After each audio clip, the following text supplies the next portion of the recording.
Magandang umaga po, Sir Bongbong. Good morning, paring Erwin, at magandang umaga sa lahat ng na manonood at nakikinig. Magandang umaga po sa inyo lahat. Aba, hindi na po ako magpapaligoy-ligoy pa para marami ho tayong matatakil na mga issues.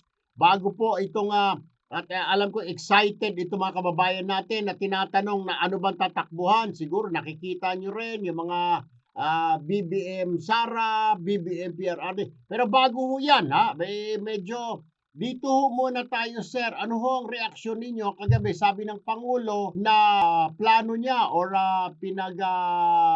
gusto niya ang gawin na lamang yung 10-day na quarantine period, gawin na lang 7, alang-alang sa mga OFW, mga kababayan natin, balikbayan, para makapiling kaagad nila ang kanilang pamilya. What is your reaction on that? Tama lang po ba, sir? Nabawasan nga from 10 days to 7 days quarantine na lang. Para sa akin, kailangan talaga science-based lahat yan. Kung anong sabi sa atin ng mga doktor, sabi sa atin ng mga researcher, kung talagang 7 days ay pwede na. Dahil ang proposal yata ay after 7 days, uuwi, mag-home quarantine. Yes. Kasi baka meron pang ilang araw na kailangan naka-quarantine yung mga bagong uwi. Kaya tiyakin natin kasi alam naman natin yung home quarantine mahirap mahirap i-enforce. At pagka nakauwi na wala namang nakabantay, siyempre kung minsan napipilitan lalabas at hindi nasusunod ang protocol. Kaya tingnan muna natin 'yan. Pero overall, I think tama yung direksyon ng pinupuntahan na yan dahil sa ngayon, yung mga OFW umuwi, marami sila, pati yung test sila magbabayad, pati yung pagkain na sila magbabayad habang naka-quarantine sila. Kaya kung payag ang ating IATF, payag yung ating mga doktor, ating mga scientifico, at sinasabi nila pwede na yung 7 days plus another, sabihin natin 7 days na home quarantine na kaya nilang bantayan na mabuti, mas maganda yan kasi mas mabawasan ang cost para doon sa tao at bukod pa ron malaking bagay yung nandoon ka sa bahay at ang nakapaligid sa iyo yung hindi yung mga nurse at saka mga doktor, kung hindi ang nakapaligid sa iyo yung mga pamilya mo, yung mga kaibigan mo. Malaking naitutulong yan sa pagpagaling ng pasyente. Kaya overall I think it's a good news, basta tiyakin natin na talagang magiging safe na after 7 days at saka mag-home quarantine at mabantayan na mabuti. Yun lang naman ang ating habol basta safe pa lahat. Gusto nga natin pauwiin ka agad pero hindi nga safe. Basta tiyak tayo na safe. Mas maganda, mas maagang makauwi. Alright. Sir, mukhang magandang balita din po. Itong binigay po ng Pangulo. Hingin ko lang po ang inyong reaksyon. Pagbabakuna sa general public na ika nga kung ikaw ay hiwala sa A or B or C, basta ikaw ay Pilipino, magpabakuna ka na dyan, pati edad 12 hanggang 17. Ano ho ang masasabi nyo rito, Sen? Maganda rin yan dahil sa lagay ngayon, sa sitwasyon ngayon, lahat ng tao talaga ay hinahanap magpabakuna. Tapos nagbabago yung mga kategorya natin Kasi natapos na natin yung mga may edad, yung mga senior, tapos na natin yung mga frontliner, yung mga ating mga healthcare workers, pati na yung mga delivery, pati na yung non-medical na nagtatrabaho, nabigyan na rin ng bakuna. Nagbabago pati ang ating mga kategorya dahil iba itong Delta variant, kaya kailangan iba din ang reaksyon natin. Ang reaksyon natin dati, hindi na masyadong inaalala yung mga teenager at yung mga bata, pero yung Delta variant, kaya nga pinalitan na yung edad dahil yung Delta variant tinatamaan hanggang sanggol nga tinatamaan. Kaya that is a response doon sa ating mga bagong natututunan dito sa Delta variant kasi yung nakaharap talaga tayo dito yung Delta variant ang talaga nagpabigat ng problema para sa atin. At that is why yung mga kategorya siguro itinabi na muna yan At matagal na natin panawagan yan, napalitan na yung A1, A2, A3. Dahil ito sa on the ground, kung minsan hindi naman talaga nasusunod. Pero kung talagang malakas ang kumpiyansa ng ating pamahalaan, nadadami na ang pagpasok dahil pinangako nga na sa atin ni Secretary Galvez 100 million by the end of October. October, November, meron na tayo. Kung talagang meron tayong ganong karami na dose, pwede na natin gawin. Gayahin na natin yung mga bansa na nagpo-produce ng vaccine, na napakarami ang kanilang supply, na kahit sino na gusto magpabakuna, binabakunahan nila, hindi kailangan magbukas ng vaccination center kahit kahit saan sila pumasok, hindi na sila namimili, basta pabakuna na lang sila. At hindi kailangan balikan yung parehong lugar kung sila'y lumipat, basta may hawag sila yung una nilang first shot was a certain day, ganito yung binigay sa kanila, may hawak silang ganun. Kahit saan pwedeng pumasok, hindi na kailangan doon sa pareho doon sa first shot. Yun ang magiging parang luxury kapag marami na talaga tayong vaccine. So siguro maganda, we can see na good news yan dahil kung ganun kalakas ang loob ng Pangulo na palitan ng mga kategorya, ibig sabihin malaking kumpiyansa niya na may darating talaga na maraming vaccine at lahat na nagnanais na magpabakuna pwede nang bakunahan, lalo na ngayon para kasi nagpa-pilot tayo ng face-to-face sa eskwela. Kaya tamang-tama ngayon hanggang sa mga teenager, siguro aabot yan pagka dumami na talaga yung vaccine hanggang sa mas bata pa. Yan ang ating inaabangan na pagka ganyan ay palitan natin mga categories natin. Tama yan, buksan na lang natin kahit sino ang pwedeng pumasok para maumpisa na natin yung trabaho ulit, para makalabas ulit, para magawa ulit yung mga pangangailangan. Okay. Sir, moving forward, ito na yung mga tanong ng mga kababayan natin. Kailan daw po ba kayo magpa-file ng Certificate of Candidacy? Dahil unang araw po ngayon po ba hihintayin nyo ba hanggang 8? Daw, wala pa kayong binabanggit pero narinig namin, kaya sinisingil ka na nila ngayon. Sabi mo, tatakbo ka sa national position. Kailan ka raw magpapile sa national position na yan? Well, ilang araw na lang ang naiiwan. Kaya last time tayo nag-usap, sabi ko 90% na akong nakapag-decide. O nasa 95%, 96% na tayo. Ilang araw na lang yan. Pero hindi, I will be making an announcement in the next few days. Siyempre, talagang nandito na tayo sa filing. Hindi na natin pwedeng patagalin pa. So, I will be informing everybody through the press pagka meron na tayong announcement, and I will make sure na alam ng lahat ng tao. Very interesting na nga na kung titignan ninyo sa national candidate, si Manny Pacquiao pa lang ang nag-file para pang Pangulo. Si Loren yata ang nag-file para sa senador. So madalang pa ang pagpasok ng mga kandidato. Siyempre, meron pa rin sigurong magbabantayan pa rin yung mga iba at hindi pa natatapos yung mga usapan sa mga iba. In my case, ganun marapit na makumpleto ang mga usapan. Pagka natapos yan, pwede nang makatiyak dun sa ating magiging plano. Speaking of usapan, wala pa kayong binabanggit, pero yung mga supporter mo at supporter ni Sara at supporter ni PRRD, mukhang may mga speculation na. Nababasa mo naman siguro yon. BBM Sara, BBM Digong. Anong reaksyon mo dyan pag nababasa mo ito? Natatawa ka ba or nakakataba ng puso? Kasi may mga nagsasabi, ito ang team to beat. Kung sakasakalig BBM Sara yan or BBM PRRD. Anong reaksyon mo dito? At pangalawa, meron bang, baka hindi namin alam, mga backdoor channeling? May mga feelers na kayo sa isa't isa? May hindi lang alam ng sambayanan, sir? Well, matagal na mga feelers na yan. Hindi na nga feelers. Yung feelers, mga 2 months ago pa yun. Ngayon talagang masinsinang usapan na. At karamihan dyan. Well, hindi nakakapagtaka sa yung mga spekulasyon dahil ang nangyari talaga dito, very simple, lahat ang presidential candidate so far nag-file sa oposisyon. So more or less, ang pumapanig ngayon kay Pangulong Duterte, wala pa sa presidential candidate kasi kahit na yung nag-file ng candidacy si Sen Manny, napapanig na siya sa opposition ngayon eh.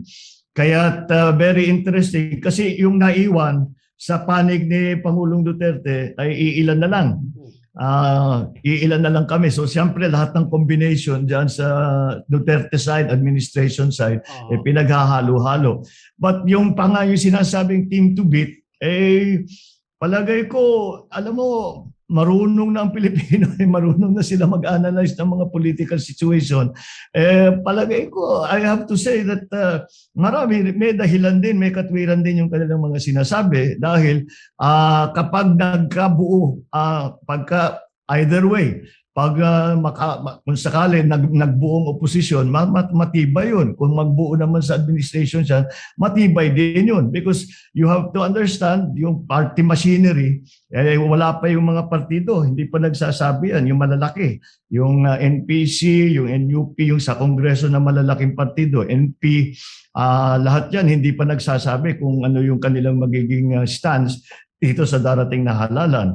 Kaya it's understandable to see na titignan mo lang muna yung kandidato. So siguro pati kami na magiging kandidato, lahat kami tinitingnan din namin yan. Dahil kailangan mo yung makinarya eh.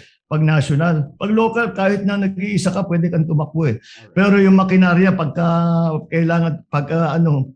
national, hindi mo naman pwedeng puntahan lahat, hindi mo naman pwedeng bisitahin lahat, lalo ngayon sa pandemic. Kailangan may tao ka sa bawat lugar na tutulong sa'yo. Kaya yan ang binabantayan natin yun. Yung sa ngayon, sa aking palagay, at least in my case, tinitiyak ko nga na kompleto ang magiging national organization mo para maging matibay-tibay ang inyong magiging kampanya.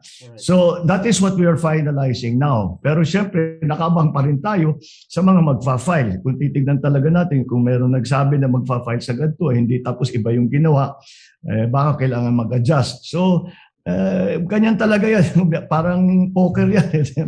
Nagbabantayan kayo lahat. Alright, sir, may huli akong katanungan. Ang tanong ho natin dyan ay yung mga kababayan natin, mukhang will you agree with me kung sasabihin ko na yung susunod na magiging Pangulo, pasan-pasan niya itong mga problema in the future. Pasan niya yung paano makarecover yung ekonomiya because of this COVID. Paano pag nagtuloy-tuloy pa ito, sir? Siyempre, nakaatang na sa balikat na susunod na Pangulo yung pagkukuha ng mga booster shot. Paano makaka-recover si Juan si Maria. Marami ho, di ho ba, ang kailangang harapin. Pero, paano ho haharapin ng isang leader yan? Ano ang dapat unahin sa inyong palagay?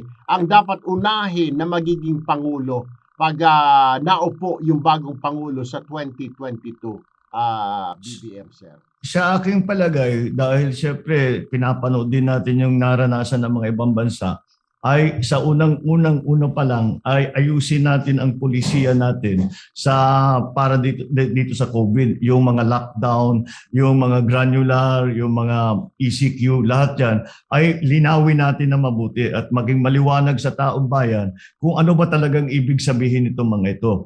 Tapos tiyakin natin na yung ating mga protocol, yung ating mga ginagawa ay science-based talaga at may binabaka pa nito ng mga data, ng mga impormasyon na hindi lang galing sa Pilipinas kung hindi galing sa ibang bansa.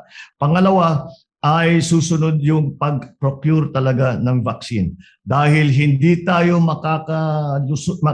makakadaan.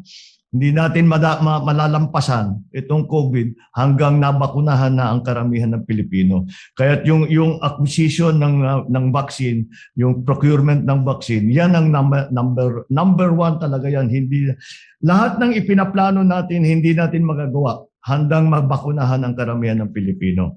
Ngayon, ang tanong, ano ngayon ang pinaplano natin? Ang pinaplano natin paano ipaahon ang ekonomiya natin ulit dahil nga dami talagang nahirapan, maraming nasira na negosyo, maraming nalugi, maraming nawalan ng trabaho.